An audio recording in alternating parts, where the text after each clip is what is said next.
What if everything you've been taught about good and evil is a lie? What if morality isn't about universal truths, but about power and control?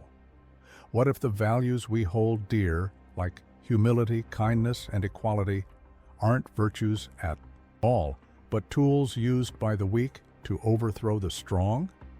These are the radical questions posed by Friedrich Nietzsche, one of history's most controversial philosophers.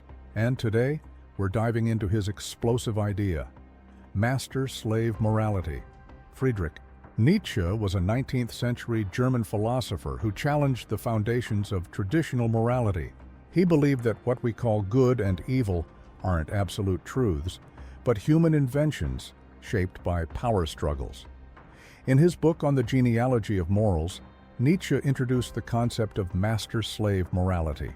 According to him, there are two types of morality, one created by the strong, noble, and powerful, what he called master morality, and another created by the weak, oppressed, and resentful, what he called slave morality. These two moral systems, Nietzsche argued, are in constant conflict, shaping not just our values, but our entire understanding of right and wrong. So, why does this matter? Because Nietzsche's critique of ethics forces us to question the very foundation of our moral beliefs. It asks us to consider, are we living by our own values, or are we simply following the morality of others? Are we embracing strength and creativity, or are we trapped in a system that glorifies weakness and resentment? In this video, we'll explore the origins of master-slave morality, Nietzsche's critique of traditional ethics, and how these ideas still resonate in our modern world. By the end, you'll have a deeper understanding of Nietzsche's philosophy, and perhaps a new perspective on your own values. To understand Nietzsche's critique of morality, we first need to look at how morality has evolved over time. For centuries, humans have tried to define what's good and evil. In ancient societies, morality was often tied to religion or tradition. For example, in ancient Greece, virtues like courage and honor were celebrated, while cowardice and dishonor were condemned. Similarly, in medieval Europe, morality was heavily influenced by Christianity, with concepts like sin, salvation, and divine judgment shaping people's behavior. But Nietzsche argued that these moral systems weren't universal truths. They were human inventions shaped by the needs and power dynamics of their time. Nietzsche challenged the idea that morality is universal or eternal. Instead, he believed that morality is a product of human history and psychology. In his view, moral values aren't handed down by gods or discovered through reason. They're created by people to serve specific purposes. For Nietzsche, morality is a tool used by different groups to assert their power and control. The strong create values that celebrate their strength, while the weak create values that undermine the strong. This is the foundation of Nietzsche's critique of traditional ethics, a critique that leads us to his concept of master-slave morality. So, what exactly are master morality and slave morality? Let's start with master morality. This is the morality of the strong, noble, and powerful. In master morality, values like strength, pride, and excellence are celebrated. The good is whatever affirms life, power, and creativity, while the bad is whatever is weak, timid, or mediocre. Think of ancient warriors or aristocrats. They valued courage, ambition, and self-mastery. They didn't see themselves as good because they followed rules. They were good because they were strong and exceptional. Now, let's contrast this with slave morality. This is the morality of the weak, oppressed, and resentful. In slave morality, values like humility, meekness, and equality are celebrated. The good is whatever protects the weak and restrains the strong, while the evil is whatever is powerful, proud, or dominant. Slave morality emerged as a reaction to oppression. The weak couldn't defeat the strong physically, so they fought back morally. They called the strong evil and turned their own weakness into virtue. Nietzsche saw this as a profound shift in human history. Slave morality, he argued, didn't just challenge master morality, it inverted it. What was once celebrated as strength became condemned as arrogance. What was once dismissed as weakness became praised as virtue. This inversion, Nietzsche believed, has shaped our modern moral values, values that he saw as life-denying and oppressive. Master morality is the ethics of the strong, noble, and powerful. It's a value system created by those who see themselves as exceptional, those who don't need to follow rules because they make their own. In master morality, the good is whatever affirms life, power, and creativity. Strength, pride, and excellence are celebrated, while weakness, timidity, and mediocrity are dismissed as bad. For example, in master morality, a warrior's courage is seen as good, while a slave's obedience is seen as bad. A leader's ambition is celebrated, while a follower's humility is dismissed. Master morality isn't about following external rules or seeking approval, it's about self-affirmation. It's about saying, I am strong, I am exceptional, and I create my own values. This is why Nietzsche admired master morality. He saw it as life-affirming and authentic. It's a morality that celebrates individuality, creativity, and the will to power. But Nietzsche also recognized its limitations, and we'll explore those later in this section. To understand master morality better, let's look at some historical examples. One of the clearest examples comes from ancient Greece. The Greek aristocracy valued traits like courage, honor, and excellence. They saw themselves as superior to the common people, and their morality reflected this. For them, being good meant being strong, brave, and ambitious. Think of figures like Achilles, the legendary warrior who valued glory above all else. His strength and pride were celebrated, not condemned. Another example comes from the Roman Empire. The Roman elite valued discipline, power, and dominance. They built an empire through conquest and saw themselves as the rightful rulers of the world. Their morality was about asserting their strength and maintaining their superiority. Even in more recent history, we can see traces of master morality. Think of Renaissance figures like Leonardo da Vinci or Michelangelo. They were celebrated for their creativity, ambition, and individuality. They didn't follow the rules, they broke them and created something new. These examples show how master morality has shaped human history. It's a morality of the exceptional, the powerful, and the creative. But as Nietzsche pointed out, it's not without its flaws. While Nietzsche admired master morality for its life-affirming qualities, he also recognized its limitations. One of the biggest problems with master morality is that it can lead to arrogance and cruelty. When the strong see themselves as superior, they may exploit or oppress the weak. Think of ancient conquerors who built empires on the backs of slaves. Their strength and ambition were celebrated, but at what cost? Another problem is that master morality can be fragile. When the strong are challenged or defeated, their values can collapse. Think of the fall of the Roman Empire. The once proud aristocracy was overrun by barbarians, and their morality was replaced by something entirely different. Finally, Nietzsche argued that master morality is incomplete.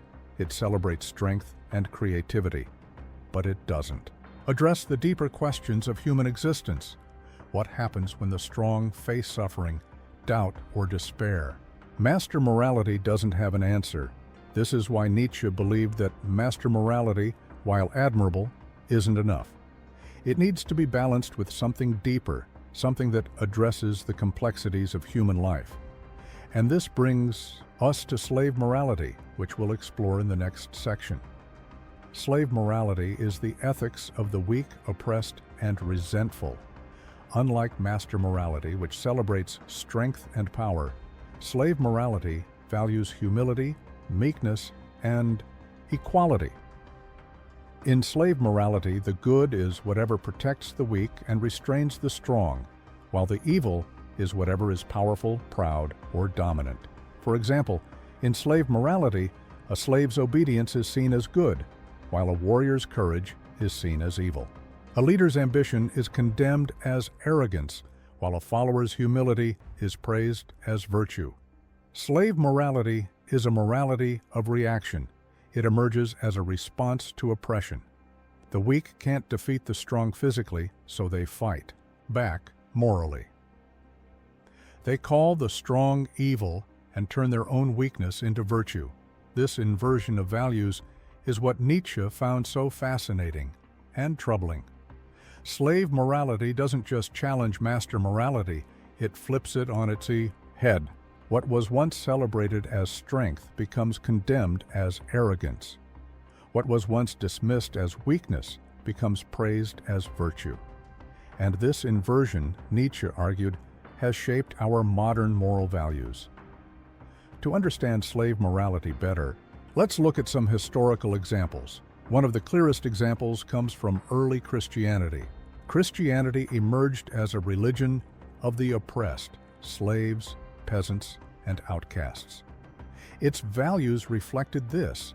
Humility, meekness, and forgiveness were celebrated, while pride, ambition, and power were condemned. Think of figures like Jesus, who taught that the meek shall inherit the earth. This was a direct challenge to the Roman aristocracy, who valued strength and dominance. Another example comes from the French Revolution. The revolutionaries, many of whom were from the lower classes, overthrew the aristocracy and declared that all men are equal. Their values, liberty, equality, fraternity, were a direct rejection of the old aristocratic morality. The strong were no longer seen as superior, they were seen as oppressors. Even in modern times, we can see traces of slave morality. Think of social movements that fight for the rights of the marginalized. These movements often use moral language to challenge power structures and demand equality. These examples show how slave morality has shaped human history. It's a morality of the oppressed, the weak, and the resentful.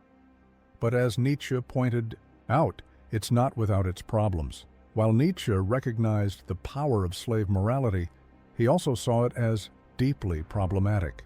One of the biggest issues with slave morality is that it's rooted in resentment. The weak don't create their values out of strength or creativity. They create them out of hatred for the strong. This resentment, Nietzsche argued, is toxic. It leads to a morality that denies life, creativity, and individuality. Another problem is that slave morality can be oppressive in its own way. By condemning strength and ambition, it stifles human potential. Think of societies that punish success or discourage innovation. These are the consequences of slave morality taken to the extreme. Finally, Nietzsche argued that slave morality is dishonest. It pretends to be about justice and equality, but at its core, it's about power. The weak use morality as a weapon to overthrow the strong and take their place. But once they're in power, they often become just as oppressive as the people they replaced. This is why Nietzsche believed that slave morality, while powerful, is ultimately life-denying. It doesn't celebrate human potential, it suppresses it. And this brings us to Nietzsche's broader critique of traditional ethics, which we'll explore in the next section. Resentment is a powerful emotion, one that Nietzsche saw as the driving force behind slave morality. But what exactly is resentment? At its core, resentment is a feeling of bitterness or anger towards someone you perceive as having wronged you. It's not just anger, though. Resentment is a deep, lingering emotion that grows over time. It's the feeling of being powerless, to change your situation, so you turn that frustration inward, letting it fester and grow. For Nietzsche, resentment is more than just an emotion. It's a psychological force. It's the feeling of being oppressed, ignored, or undervalued, and it shapes how we see the world. When resentment takes hold, it doesn't just affect how we feel, it affects how we think, how we act, and even how we define right and wrong. And this is where resentment becomes central to slave morality. So how does resentment shape slave morality? Nietzsche argued that slave morality is born out of resentment. The weak, unable to defeat the strong physically, fight back morally. They take their feelings of powerlessness and turn them into a new system of values, one that condemns the strong and glorifies the weak. For example, the strong celebrate traits like pride and ambition, but the weak, feeling resentful toward the strong, invert these values. They call pride arrogance and ambition greed. They take the traits they lack, like humility and meekness, and turn them into virtues. This inversion is the essence of slave morality. It's not about creating new values, it's about redefining existing ones to suit the needs of the weak. But here's the problem. Resentment doesn't just create new values, it poisons them. Slave morality isn't about celebrating life or creativity, it's about denying the values of the strong. It's a morality of no, not yes. And this, Nietzsche argued, makes it life-denying rather than life-affirming. To understand how resentment works in practice, let's look at some examples. One of the clearest examples comes from early Christianity. Christianity emerged as a religion of the oppressed, slaves, peasants, and outcasts. These groups, unable to challenge the Roman Empire physically, fought back morally. They took the values of the Roman aristocracy, strength, pride, and power, and inverted them. They called pride, sin, and power corruption. They celebrated humility, meekness, and forgiveness, values that directly oppose the Roman ideal of strength. Another example comes from modern social movements. Think of movements that fight for the rights of the marginalized. These movements often use moral language to challenge power structures and demand equality. But beneath the surface, there's often an undercurrent of resentment, a feeling of being wronged by those in power. This resentment fuels the movement, giving it energy and direction. Even in everyday life, we can see resentment at work. Think of someone who's constantly criticizing others for being selfish or arrogant. Deep down, they might be struggling with their own feelings of inadequacy. Their criticism isn't just about the other person.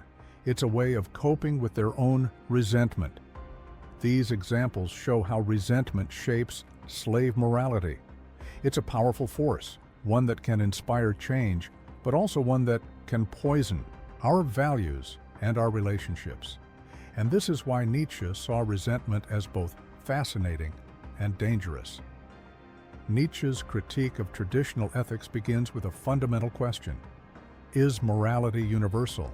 For centuries, philosophers and religious leaders have claimed that there are universal moral truths, values that apply to everyone, everywhere, at all times. But Nietzsche rejected this idea. He argued that morality isn't universal, it's human. It's not handed down by gods or discovered through reason. It's created by people to serve specific purposes. For Nietzsche, traditional morality, whether it's based on religion, philosophy, or social norms, isn't about truth or justice. It's about control. It's a way for certain groups to impose their values on others. Think of the Ten Commandments or Kant's categorical imperative. These moral systems claim to be universal, but Nietzsche saw them as tools of power. They suppress individuality, creativity, and the will to power, the very things that make us human. This is why Nietzsche called for a revaluation of all values. He believed that we need to question the moral systems we take for granted and ask, who benefits from these values? Who do they serve? And most importantly, do they help us live fuller, more authentic lives? One of Nietzsche's most famous ideas is the death of God. But what does this mean? Nietzsche wasn't talking about the literal death of a deity. He was talking about the collapse of traditional moral and religious frameworks. In the modern world, science, reason, and secularism have undermined the authority of religion. People no longer believe in God as the source of moral truth, but Nietzsche saw this as both a crisis and an opportunity. On one hand, the death of God leaves a moral vacuum. Without a divine authority to tell us what's right and wrong, we're left adrift, unsure of how to live. On the other hand, it gives us the freedom to create our own values. We're no longer bound by the old moral systems. We can define our own meaning and purpose. This is why Nietzsche called the death of God both terrifying and liberating. It's terrifying because it forces us to confront the uncertainty of existence. But it's liberating because it gives us the chance to become who we truly are, to embrace our individuality and our will to power. At the heart of Nietzsche's philosophy is the concept of the will to power. But what does this mean? The will to power isn't about physical strength or domination. It's about the drive to grow, create, and overcome. It's the force that pushes us to achieve our potential to become more than we are. For Nietzsche, the will to power is the essence of life. It's what drives evolution, art, science, and human progress. But traditional morality suppresses the will to power. It tells us to be humble, obedient, and selfless, to deny our desires and conform to societal norms. Nietzsche saw this as life-denying. He believed that true morality should celebrate the will to power, not suppress it. This is why Nietzsche called for a new kind of ethics, one that embraces strength, creativity, and individuality. He believed that we should create values that affirm life, not deny it. Values that help us grow, not shrink. Values that celebrate our humanity, not suppress it. The will to power isn't just a critique of traditional ethics, it's a call to action. It's an invitation to live boldly, authentically, and unapologetically. And this, Nietzsche believed, is the key to a meaningful life. Nietzsche's ideas about master-slave morality might seem abstract, but they're incredibly relevant today. Let's start with master morality. In modern society, master morality can be seen in the values of the elite, those who celebrate strength, ambition, and individuality. Think of successful entrepreneurs, athletes, or artists. They're often admired for their confidence, creativity, and drive. Their values reflect master morality. They don't follow the rules, they make their own. On the other hand, slave morality is alive and well in movements that fight for equality and justice. Think of social movements like the Me Too or Black Lives Matter. These movements challenge power structures and demand fairness for the marginalized. Their values, compassion, humility, and equality, reflect slave morality.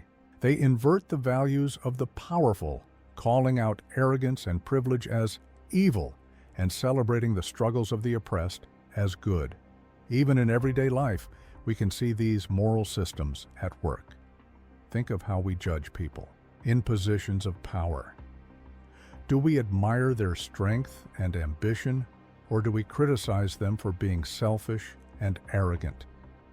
These judgments reflect the tension between master and slave morality, a tension that shapes our values, our relationships, and our society. Of course, Nietzsche's ideas aren't without their critics. Some argue that his critique of slave morality is unfair. After all, isn't it natural for the oppressed to fight back against injustice? Isn't it right to challenge power when it's abused? These are valid questions, and they highlight the complexity of Nietzsche's philosophy. Others argue that Nietzsche's celebration of master morality is dangerous. It can be used to justify inequality, exploitation, and even tyranny. Think of dictators or corrupt leaders who see themselves as masters and everyone else as slaves. This is a valid concern, and it shows why Nietzsche's ideas need to be approached with caution. But Nietzsche's goal wasn't to promote one morality over the other, it was to challenge us to think critically about our values.